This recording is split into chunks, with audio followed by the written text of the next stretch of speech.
저녁을 많이 안 드시고 오셨나 봐요. 소리가 어떻게 많이 안 나네. 예. 목이 잠기셔서 그러신지. 예. 할렐루야. 앞뒤 옆에 계신 분들과 인사 나누겠습니다. 잘 오셨습니다.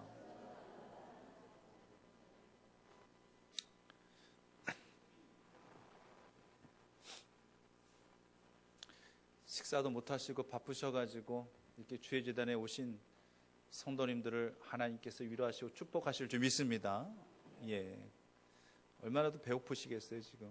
그러신 분, 직장에서 끝나고 곧바로 오신 분도 계시고, 또 남편하고 아이 밥 차려주고 보니까 시간이 벌써 이렇게 됐네.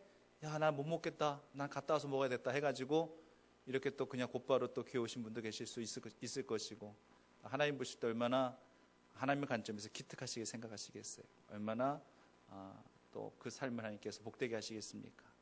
그 같은 은혜가 넘쳐나기를 간절히 원합니다.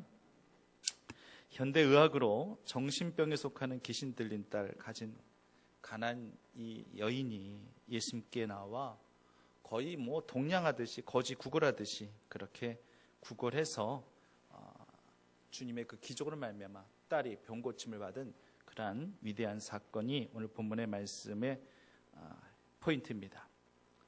병든 딸을 고치겠다라는 이 어머니의 사랑, 사실 이거 자체만 보면 별로 특별하진 않아요. 사실 그렇게 뭐 대단하다거나 뭐 그렇게 뭐 생각되지도 않습니다. 원래 모성애라는 것은 다 그렇잖아요. 여러분들도 아마 여러분들의 자녀가 아마 이런 상황에 놓여져 있다는데 할지만 어떤 방법으로든 이 딸을 또 이 아들 고침받게 하기 위해서 뭐 동분선조 안 다니셨겠어요? 뭐 용하다는 그런 어떤 뭐 병원을 가보신다든지 만약 어떤 뭐 사람을 찾아간다든지 아마 그런 식으로도 아마 노력들을 많이 하셨을 거예요. 그런 측면에서 본다는다 할지라면은 뭐 이 본문의 여인이 뭐 그리 특별했었는가? 그래요. 보통 평범한 그런 모성애 가지고 예수를 만난 것이다라고 말씀드릴 수가 있어요. 그러나 주님의 기적은 특별한 기적이지만 그 주님의 특별한 기적을 만드는 그 동기는요, 우리의 작은 겨자씨만한 믿음으로 되어지는 줄 믿으시길 바랍니다. 지극히 작고 보통 그냥 평범한 것을 통하여서 하나님께서는 기적을 만들어내시는 것이니까 하나님의 기적 자체는 특별해요. 엄청 특별하죠. 그것은 주님께서만이 하실 수 있는 것이니까. 그러나 그것을 그렇게 가능케 하는 것은 우리의 작은 믿음, 그리고 우리 마음이 하나님 앞에 합하다라는 그러한 하나님의 그러한 관점만 있다한다 할지라면 언제든지 하나님께서는 무에서도 유를 만드시는 그 하나님께서 우리 삶에 그러한 작고 큰 기적들을 통해서 우리를 만족하게 하시고 우리를 기쁘시게 만들어 가시는 주님이신 줄 고백하시며 살아가시기를 바랍니다.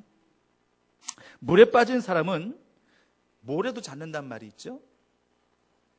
지푸라기라도 잡는다는 말이 있어요. 물에 빠진 사람이 막 hov적hov적거리면서 지푸라기 잡는다 한들 그게 살겠어요? 살지 못한다는 걸 알아요. 하지만 물에 빠져 죽어갔었을 때 모래도 그냥 절박한 마음으로 절실한 마음으로 붙들고 붙잡고 싶은 그런 마음을 빗대어서 물에 빠진 사람도 지푸라기라도 잡는다라는 그런 말이 있는 거예요. 그만큼 절실함, 그만큼 절박함을 나타내는 말입니다. 그런데 예수님은요, 지푸라기가 아니라 완전 구명정이었어요. 이 여인은 이 구명정을 향해서 젖먹던 힘까지 다 바쳐가지고 쏟아내면서 그리러 간 거예요. 오직 딸을 내가 살려야 되겠다. 자기는 망신창이가 되어도 상관없어요. 오직 나는 내 딸만 살리면 된다는 생각 갖고 그런 식으로 온몸을 다해 주님 앞에 나아가는 겁니다. 자신은 무시당하고 자신은 조롱당하고 심지어 자신은 개취급당해도 자신은 괜찮다는 얘기예요. 그렇기 때문에 이런 측면에서 본다는다 할지라면 모성애는요, 일반적인 보통 평범한 모성애는 아닙니다. 역시 굉장히 특별한 모성애네요. 부모들 가운데 속에서 무조건 자기는 괜찮아, 내 딸만 이렇게 생각한다는다 할지라도 정작 막상 누군가가 자신을 향해서 막 인간 취급도 하지 않냐고 개 취급을 하면서 막 그런 식으로 자존심을 묵살한다든지 그냥 막 그렇단다 할지라면은 아마 거기에 똑같이 동일하게 반응하실 부모님들도 많이 있으실 거예요. 차라리 내가 당신 도움 안 받고 말지 뭐 이러면서 한마디 시큰 욕이라도 해주고 그냥 딸 데리고 아들 데리고 그냥 가자 이런 식으로 하실 부모들도 많이 있으실 거예요. 그렇단다 할지라면 오늘 본문에 나오는 이 가나안 여인은 좀 특별한 겁니다. 그 모든 거 다 감수하는 거예요. 그 모든 거 다 감당하는 거예요. 모든 조롱, 모든 모멸감, 그 모든 멸시천대 다 받아 누리더라는 얘기입니다. 한마디로 완벽한 사랑은 바로 이런 거예요. 딸에 대한 완벽한 사랑을 이 어머니가 그대로 보여주고 그냥 실천해 준 겁니다. 그런데 이 완벽한 사랑 무엇이냐? 한번 저를 따라 하시겠습니다. 상처 입은 사랑. 이 어머니의 이 사랑, 이 완벽한 사랑은 바로 상처 입은 사랑에서부터 시작이 되었습니다. 이 본문의 이 가나안 여인은요, 병든 딸로 인하여서 동일한 똑같은 상처를 입고 있는 것과 마찬가지예요. 물론 지금 귀신 들려 있는 그러한 이 사람은 자기 딸이에요. 나는 귀신 안 들려 있죠. 엄마는 귀신 들려 있지 않아요. 동일하게 같이 귀신 들리는 건 아니에요. 지금 딸만 귀신 들려 있어요. 근데 딸의 고통을 보니까 동일하게 똑같은 상처를 누구 고통이 크다, 누구 고통이 작다고 얘기할 수 없는, 아니 오히려 그 딸을 지켜보고 있는 그 어머니의 고통이 더 심하다는, 더 크다라는 얘기예요. 그런 측면에 있어서 똑같은 동일한 고통 내지 그 이상의 고통을 이 어머니가 지금 받고 있다라고 하는 것입니다. 그래서 지금 이 가나안 여인이 예수님 앞에 처음으로 고백하는 그 외마디 같은 비명과 같은 그 간절한 읊조림, 그게 뭔지 아십니까? 나를 불쌍히 여기소서라는 그런 말씀을 22절 말씀에서 고백하고 있는 겁니다. 자, 보십시오.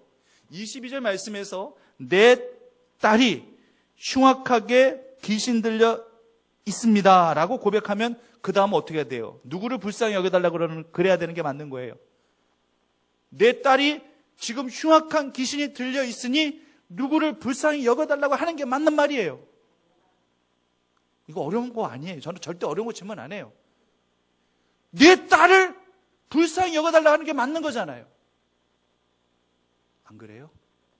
맞죠? 그게 맞는 말이에요. 문맥상으로 그게 맞는 거예요. 예수님, 지금 내 딸이 흉악한 귀신 들렸나이다 지금. 그러니 내 딸을 불쌍히 여겨 주셔가지고 내 딸을 고쳐 주시옵소서. 이렇게 말하는 게 맞는 말이잖아요. 근데요, 어떻게 돼 있어요? 누구를 불쌍히 여겨달라고 얘기하고 있어요? 나를 불쌍히 여겨 주십시오. 나를 불쌍히 여겨 주십시오. 결국 이미 이 딸의 아픔은 누구의 아픔이 된 거예요? 엄마의 아픔이 된 거예요. 어미의 아픔이 된 거예요. 어미의 아픔 더 큰 아픔이에요. 이 딸보다도. 성도님은 하나님 앞에 기도를 드리시면서 어떤 기도를 제일 많이 드리셨는지 궁금합니다. 저도 한번 곰곰이 한번 생각해 보았어요. 내가 하나님 앞에 기도 생활을 하면서 기도를 드리면서 내가 제일 많이 드린 기도가 무엇이었을까? 기도의 내용이 무엇이었을까? 생각해 보니까 이 가나안 여인이 드렸던 기도의 이 고백과 맞겠다 싶은 생각이 들더라고요. 하나님 나를 불쌍히 여겨 주옵소서. 저는 이 고백의 기도를 제일 많이 드렸던 것 같습니다. 뭐 정확하게는 제가 모르죠. 그러나 이렇게 쭉 그렇게 신앙생활을 해오면서 하나님 앞에 기도 생활을 해오면서 여기까지 오면서 제일 많이 드렸던 그런 기도의 제목이 무엇이었을까 생각해 보니까 하나님 제가 왔나이다. 나를 용서하시옵소서. 나를 불쌍히 여겨 주시옵소서. 나를 불쌍히 여겨달라는 기도는 결국 나를 긍휼히 여겨 주시옵소서. 이런 기도를 제일 많이 올려드린 것 같아요. 여러분들 어떤 기도 제일 많이 올려드렸어요?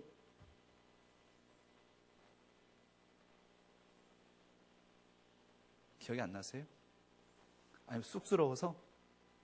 그러면은 제가 지금 말씀드렸던 것처럼 저도 나를 불쌍히 여겨 주시옵소서, 나를 긍휼히 여겨 주시옵소서, 이 기도를 저도 많이 올려드린 것 같다 싶으신 분은 웃어보세요.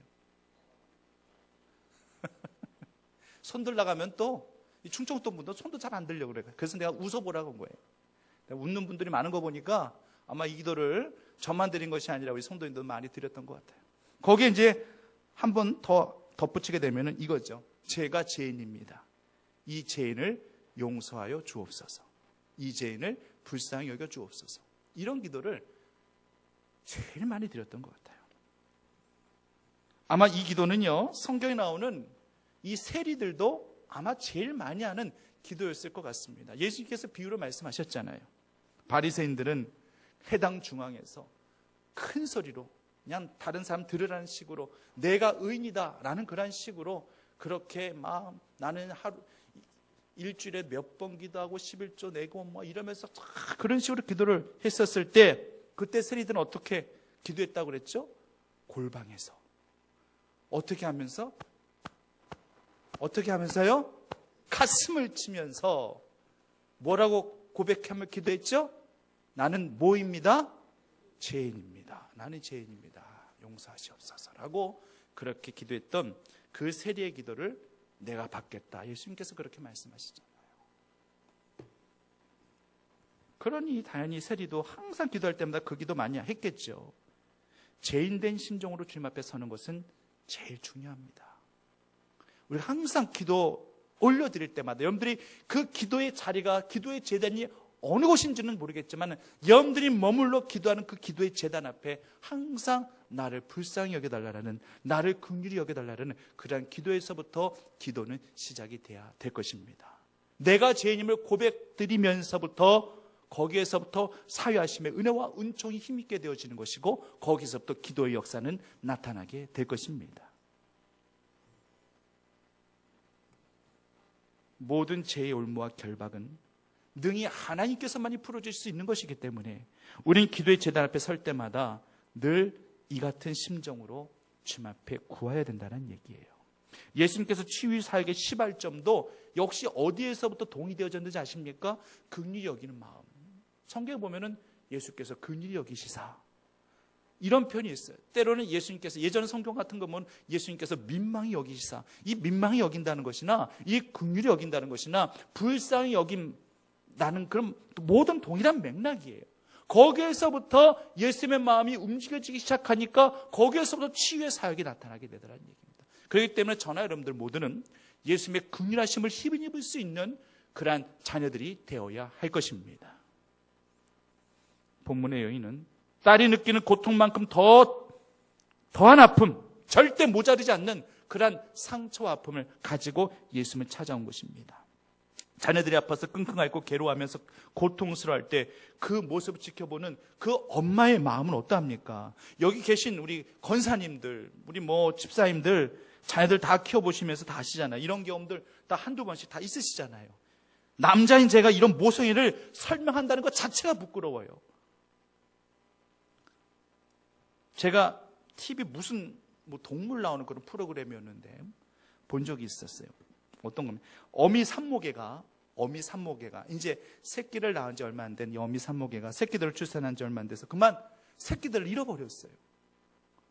그러니 개들도요 모종이라는 게 있잖아요. 모성이라는 것이 있잖아요.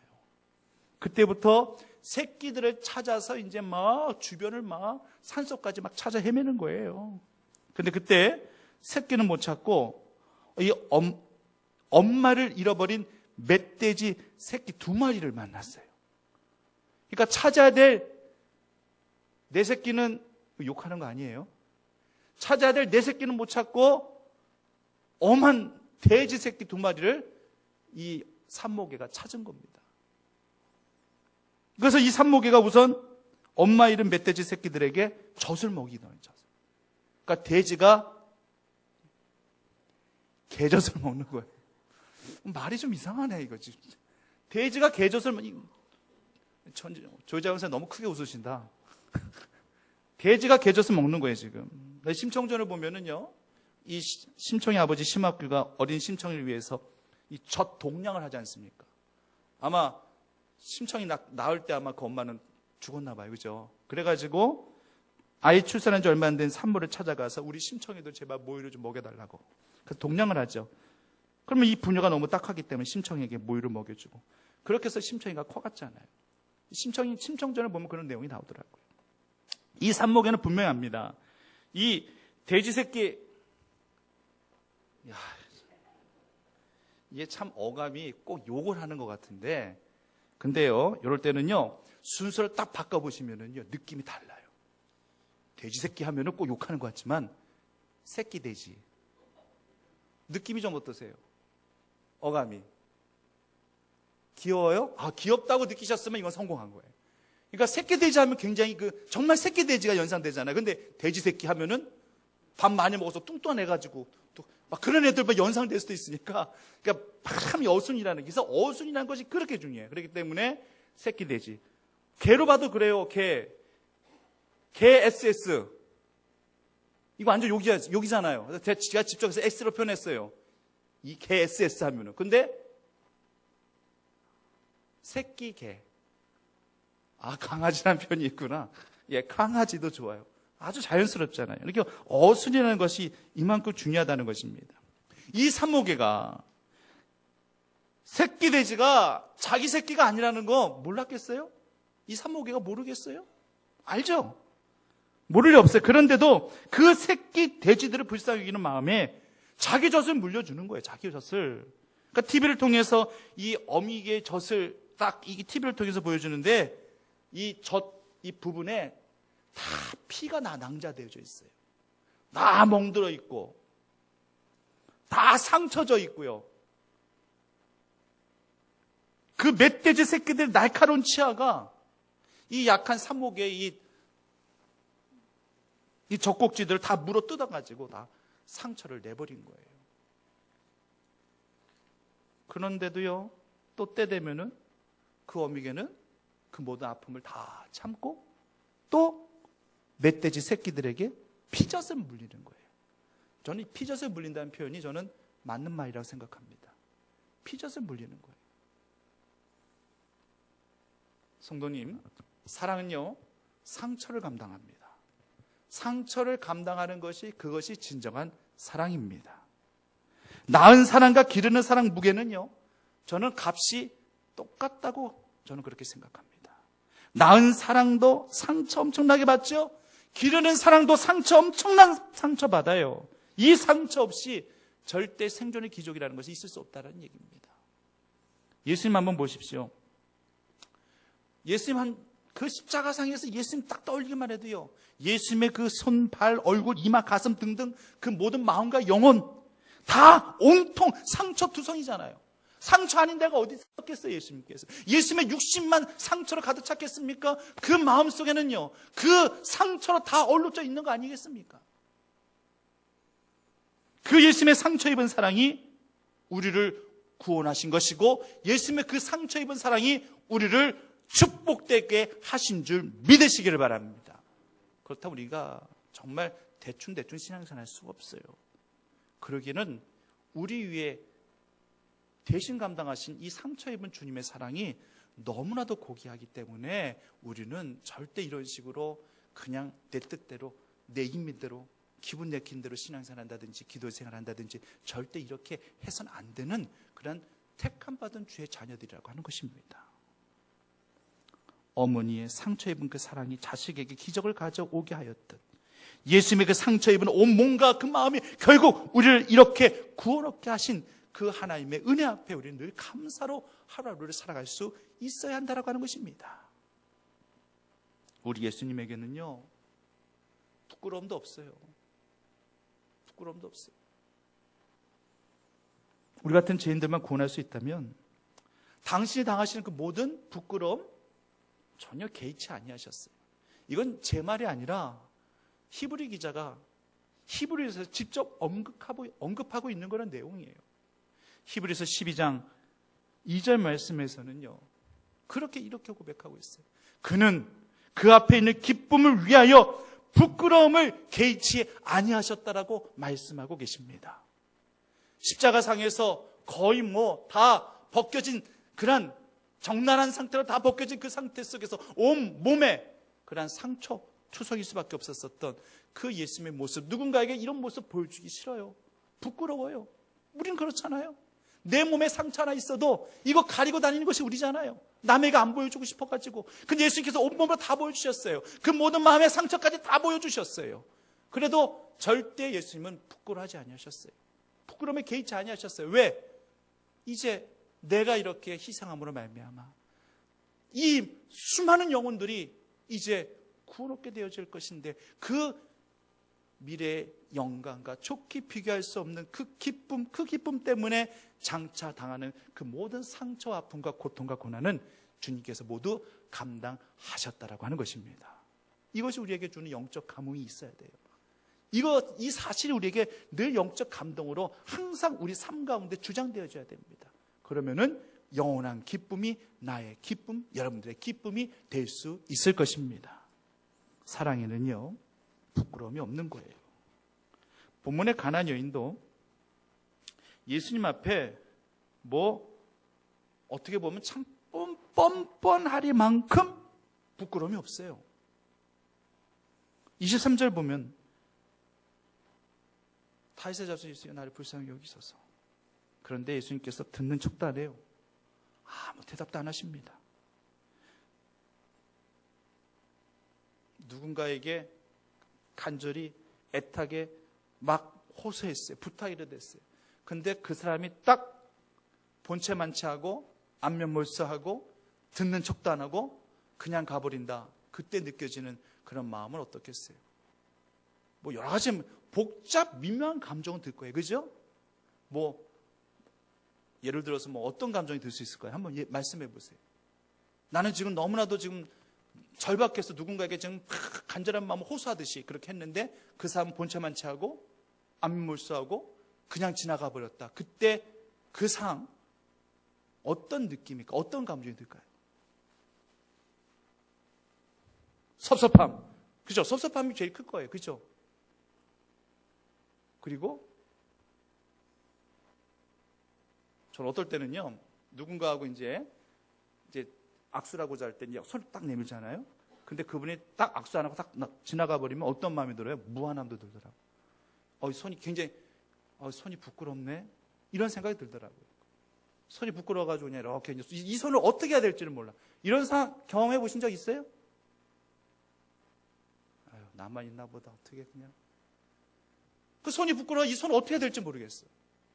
무한함도 있을 수 있어요. 그죠? 지금 최상희 권사님 말씀하셨던 것처럼 섭섭함의 감정은 제일 클 겁니다. 솔직히. 섭섭함이 커지면 미움과 원망의 마음으로 다 갈 수 있는 거겠죠. 어쨌든 간에 섭섭함의 감정에서 먼저 시작될 것이고, 그 다음에 무한함. 굉장히 무한하네. 그 다음에 부끄러움. 이런 감정들이 이 가나안 여인에게도 분명히 들었을 거예요. 그런데 그런 거 개의치 않습니다. 24절 말씀에 두 번째로 매달려서 기도하고 두 번째로 예수님 앞에 또 절박하게 호소했더니만 예수님께서 나는 이스라엘 집에 잃어버린 양 외에는 보내심을 받지 않았다. 사람 차별이에요. 완전한 차별이에요. 이거는 인종차별이에요. 인종차별. 헬라인으로 그리스도 출생 이방인이 어찌 나 같은 자에게 병을 고치려고 나는 유대인들을 향해서 나는 병 고치는 사람이야. 이런 식으로. 물론 그 믿음을 시험해 보기 위해서 하신 것이지만 어찌든 간에 이 가나안 여인의 입장에서는요, 이거 인종차별이에요. 요즘 전 세계적으로요, 인종차별을 아주 엄격하게 지금 금하고 있어요. 몇 주 전에도 우리나라하고 콜롬비아가 친선 축구 경기를 했잖아요. 우리나라에서 했어요. 근데 한 콜롬비아 선수가 동양인을 비하하는 듯한 그러한 행동을 했어요. 이제 서로 이제 뭔가 언쟁이 붙었겠죠. 뭔가 그러면서 이제 우리나라 기성용 선수를 향해서 자신의 두 눈을 이렇게 막 찍고 입을 이렇게 벌리고요. 이건 흔히 동양인들을 조롱하고 비하할 때 이런 행동들을 많이 해요. 야구할 때도 보니까 그렇게 동양인들을 향해서 그렇게 조롱하고 비하다가 결국 나중에는 이 여론의 질타를 받게 되니까 결국에는 SNS상에서 이거 고의가 아니었다, 죄송하다 이렇게 또 밝히기도 하고. 근데 이번에는 좀 심각하게 이 문제를 모든 이 콜롬비아 사람들도 그렇고 모든 이 우리나라 사람들이 다 지금 여론이 안 좋다 보니까 결국에는 이제 피파에서 이 선수에게 5게임 출장 정지와 함께 더불어 2,300만 원 돈, 우리나라 돈으로 벌금을 내게 했습니다. 그러니까 이렇게 한번 하고 이거 한번 했다가 너무 리얼하게 하죠. 이거 한번 했다가 2,300만 원 벌금이에요. 와, 그 행동 그거 하나 했다 2,300 벌금. 내야 되는 거 어쩔 수 없는 거예요. 그만큼 인종차별을 엄격하게 금하고 있는 그런 추세예요. 지금 예수님도 직접적인 인종차별 하신 것과 똑같아요. 하지만 이것은 이 여인의 믿음을 시험하기 위한 것이지 결코 인신공격은 아니었습니다. 하지만 이런 말을 듣는 이 여인이 예수님의 이런 뜻을 헤아릴 수 있었을까요? 이 여인은요 25절에서 정말 최고의 수모라고 할 수 있는 자녀의 떡을 취해서 개들에게 던짐이 절대 합당치 아니하다, 이 말씀까지 들었어요. 한마디로 뭐 취급당한 거예요? 뭐 취급당했어요? 개 취급당한 거예요. 사람이 사람 취급을 당해야 되는데 사람이 개 취급을 당했다 생각해 보세요. 이건 견딜 수 없는 거예요. 어떻게 견디겠습니까? 누군가가 너 사람 아니니까 너 개야, 짖어봐, 짖어, 그랬었을 때 멍멍 내가 그렇게 한다 생각해 보세요. 이거 굉장한 굴욕이죠. 굉장한 모욕감이죠. 예수님한테 그런 취급을 당한 거예요. 그런데도 이 여인은요 다 받아들입니다. 오히려 인정하고요 한술 더 떠요. 예, 맞습니다. 하지만 개들도 주인의 상에서 떨어지는 뭘 먹고 산다고요? 부스러기를 먹고 사나이다 라고 오히려 한술 더 떠가지고 그렇게 인정해버립니다.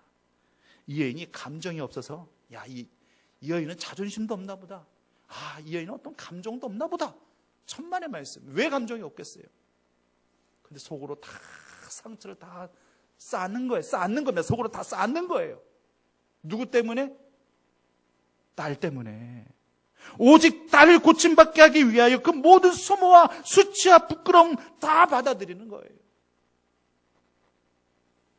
일제강점기 때 백번 김구주석이 이 독립군이라는 그 제목으로 일본 그 만주의 일본 형무소에서 감옥 생활을 할 때 그 어머니가 옥바라지를 참 눈물나게 했어요. 물론 모든 어머니들이라면 다 그렇게 하셨겠죠.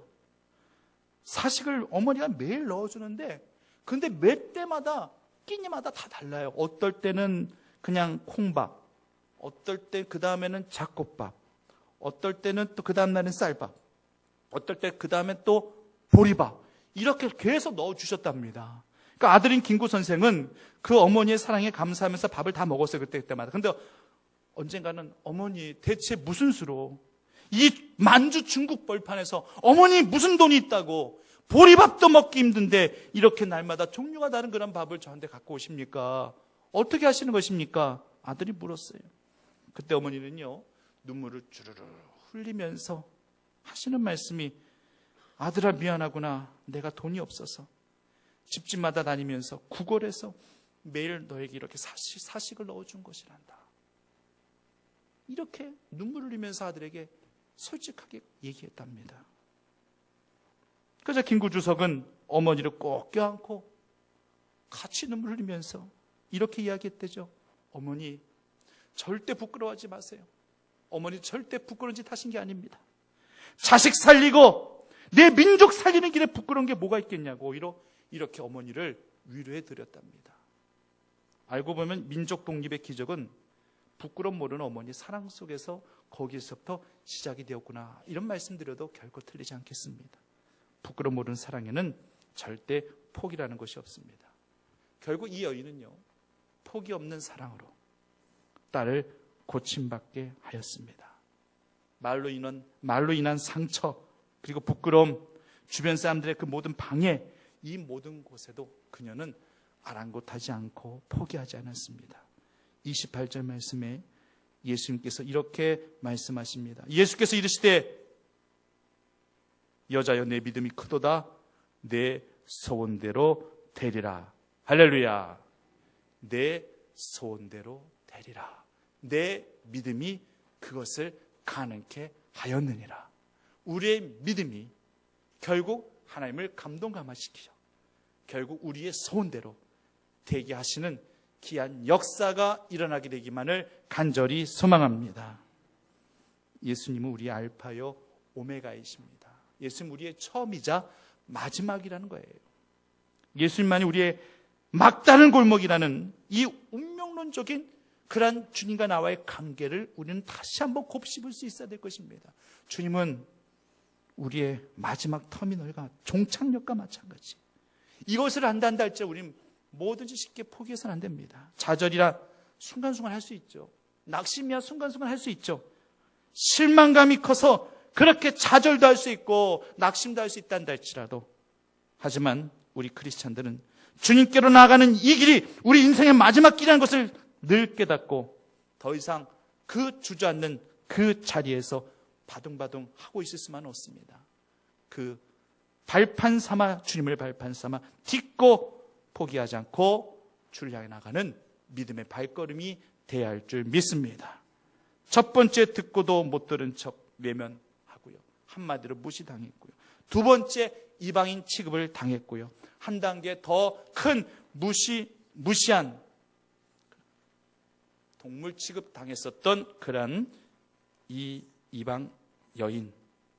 하지만 그 모든 마음의 상처, 삶의 고달픈 가운데 속에서 오직 딸 하나 살려보겠다는 그 신념 하나로 예수님 곁에까지 온 겁니다.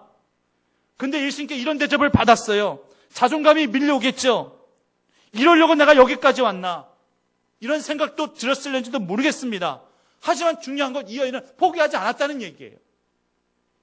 이미 예수님 한 분만으로 모든 소망 삼고 여기까지 온 거예요.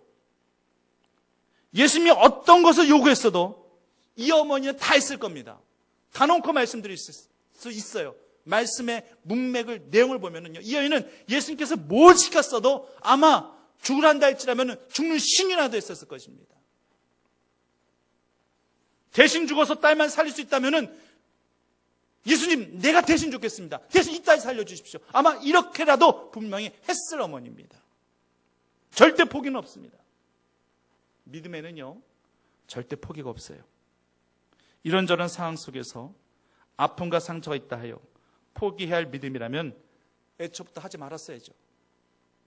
본문의 여인이 예를 들어서 첫 번째 예수님의 그 무관심, 무반응, 그리고 두 번째 예수님의 그 이방인 취급, 이 두 가지 시험을 잘 극복했어요. 잘 극복했는데 마지막 세 번째, 인간 취급도 하지 않고 개 취급을 한다. 그 개 취급을 받는 그 수모, 이것만큼은 내가 견디지 못하겠다 싶어가지고 그냥 포기하고 돌아갔다면은 딸의 병을 고침받을 수 있었을까요? 못 고침받습니다. 말짱 도루묵이에요. 첫 번째 시험, 두 번째 시험 잘 테스트 잘 통과하면 뭐 하겠습니까? 세 번째, 마지막 세 번째 걸려버렸는데요. 세 번째 시험은 비록 통과하지 못했지만 네가 첫 번째 시험과 두 번째 시험은 잘 통과했으니까 확률적으로 이거는 가반수 이상 된 것이니까 내가 너를 고쳐주겠다, 딸을 고쳐주겠다. 예수님께서 이렇게 말씀하셨을 것 같아요? 아니에요. 신앙은 확률이 아니고 확신입니다. 신앙은 통계로 하는 것이 아니라 통과입니다. 근데 어떤 통과냐? 믿음으로 프리패스하는 통과입니다. 믿음만 가지고 있다면은 과거의 기록, 통계자료 이런 거 중요하지 않다는 얘기예요. 지금 현실에 내 믿음이 중요하다는 것입니다. 끝까지 견딜 수 있는 이 믿음이 중요하다는 것입니다. 이 가난한 여인은 절대 포기가 없었습니다. 이 포기 없는 사랑은 딸을 향한 사랑이었고, 이 포기 없는 믿음 바로 예수님을 향한 것이었습니다. 이 두 가지 포기하지 않는 사랑과 이 포기하지 않는 믿음이 바로 여러분들에게 그대로 고스란히 충만하게 남아있기를 간절히 소망합니다.